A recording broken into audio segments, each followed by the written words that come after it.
हमने एक shoes design किया है डायबिटिक पेशेंट के लिए, शुगर वाले पेशेंट के लिए। तो इसके लिए हमने एक ऐसा शूज़ अरेंज किया डिज़ाइन की। इसके 4 फ़वायद हैं। एक तो इसके अंदर एक स्टिमुलेटर है, पेन रिलीवर है, एक फिजियो इलेक्ट्रिक डिवाइस है, और दूसरा इसकी जो मटेरियल हमने बनाया है बहुत सॉफ्ट मटेरियल की है।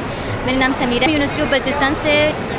इसको जब वो डायबिटिक मरीज़ इस्तेमाल करेगा तो इसकी सेंसरी जो नर्व्स होती हैं वो stimulating to CNS and vibrations. और दूसरा इसका फंक्शन जो है, जो इसकी जो पेन रिसेप्टर्स होती हैं वो ब्लॉक हो जाती हैं to the high stimulation of this vibrations. जो डायबिटिक पेशेंट थे उनकी जो पाँव होते हैं अफेक्टेड होते हैं, मुतासर होते हैं, गैंग्रीन प्रोड्यूस ट्यूमर्स होती हैं, या तो फिर ये क्रोनिक बन के कैंसर्स भी मतलब अफेक्ट करते हैं। डायबिटिक पेशेंट इसकी जब सेंसरी लॉस हो जाती है तो जब वो चल रहे होते हैं, जब अगर शूज़ या कुछ उसका जो फुट केयर है वो निकल जाए तो उन लोगों को महसूस ही नहीं होता।